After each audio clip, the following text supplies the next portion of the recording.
Hey guys, so I'm just doing some decorating around the classroom and I have this border here that is 4 feet long. I measured it out, it's 4 feet long, and I'm trying to cut it into pieces that are 2/3 of a foot long.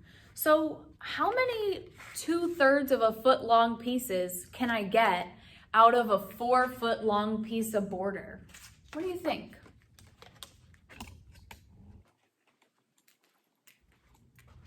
So this actually reminds me of our math lesson that we're going to be working on today,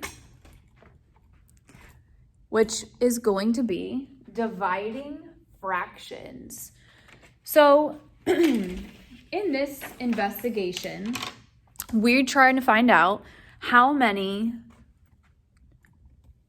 2/3 of a foot long pieces I can get out of a piece of border that is 4 feet long. And I'm looking for 2/3 of a foot long pieces. So if this is my whole border right here, I'm going to partition it into fourths. Why am I partitioning it into fourths? Because I measured my border and the border measures 4 feet long. So in this model, I'm going to partition it into 4 feet, if you will. So now I've got these 4 feet and I'm trying to divide them, right? Or cut them up. That's like dividing them into 2/3 of a foot long pieces. So now I'm going to cut each of these feet into thirds. So that way I can figure out how many 2/3 of a foot long pieces I can get. So that foot is cut into thirds. This foot is cut into thirds. This foot is cut into thirds. And this foot is cut into, you guessed it, thirds. So now I'm going to go through and I'm going to count how many 2/3 of a foot long pieces I can get. So 1/3 of a foot, 2/3 of a foot, that would make 1. 1/3 of a foot, 2/3 of a foot, that would make 2. 3, 4, 5, and 6. So now I know that when I have 4 feet of border and I divide it into 2/3 sections, I'm going to wind up with 6 pieces.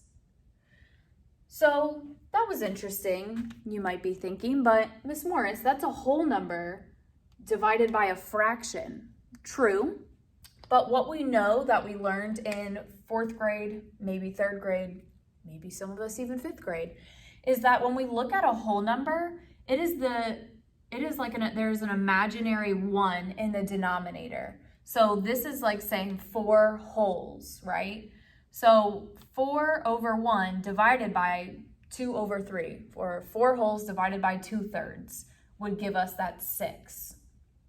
So I'm going to show you a little strategy here that you can use to divide fractions more efficiently than drawing out a model of partitioning it and counting all your pieces.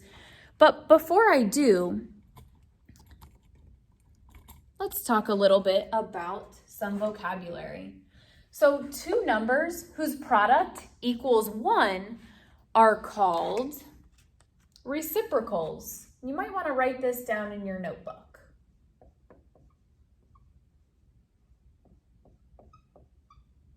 Reciprocals are 2 numbers whose product is 1.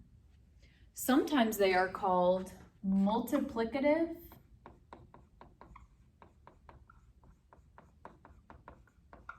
inverses.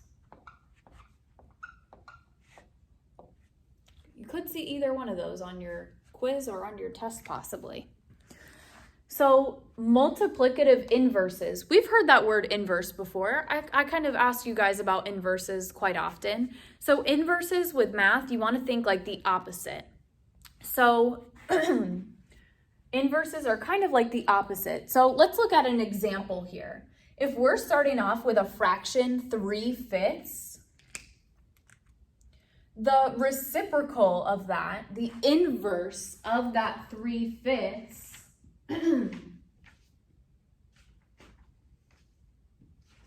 would be 5/3. So what we're doing is we are just flipping that 3/5 into 5/3. We are flipping the numerator and the denominator. So we've got our original fraction here. We've got our reciprocal. So I'll label these. These are a fraction. This is the reciprocal. And something happens when you multiply these two fractions by each other. Because remember, it says product, and we know that the product is the answer you get when you multiply. So something happens when you multiply these two fractions by each other. So when I have 3/5, and I use my knowledge from the multiplication lesson right before this one, and I multiply by 5/3, I know that 3 times 5 is 15, and 5 times 3 is 15. What are you noticing about 15/15? Right, 15/15 is equivalent to 1. So that is why two numbers whose product equals 1 are called reciprocals. So when you are flipping your fraction, that is your reciprocal. So let's take a look at another example. What fraction is this? Miss Morris, that's not a fraction, that's a whole number. True, but let's make it a fraction. So we're gonna put our imaginary 1 in the denominator, and now we have 2 wholes. So what would the reciprocal be? Right, so we're gonna wanna put the bottom denominator on the top in the numerator, and the numerator in the denominator. So the reciprocal of 2 is 1/2.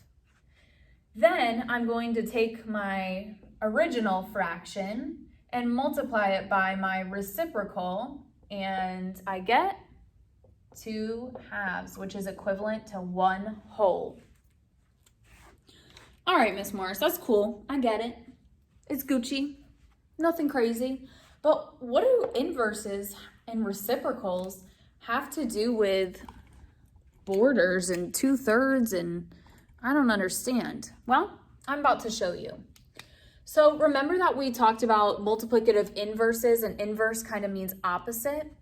So there's a cool way that will allow you to effectively and efficiently divide fractions using the inverse of division. What's the inverse of division again? Right, it's multiplication. So we could take our original fraction here, and as Missy Elliott says in the song Work It, we could put that thing down, flip it, and reverse it.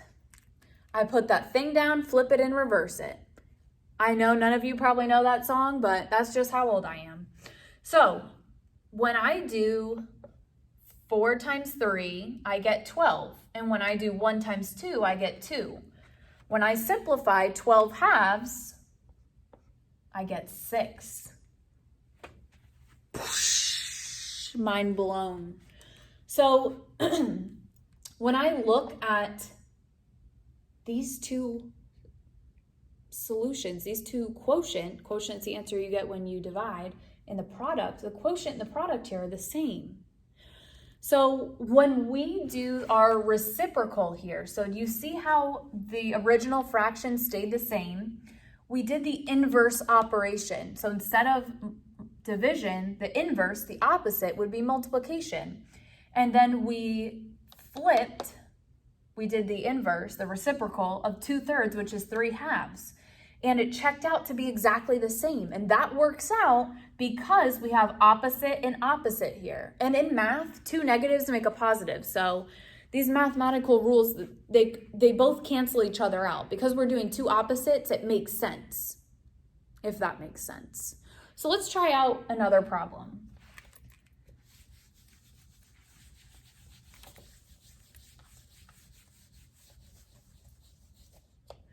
let's say that I have 5/10 and I am going to divide 5/10 by 3/4. Go ahead and try to work that one out right now.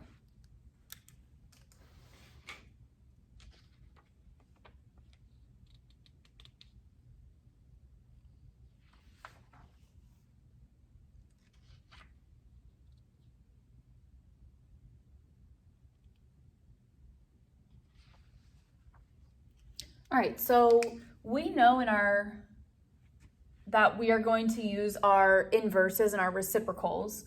So just like Missy Elliott said, I'm going to rewrite the problem.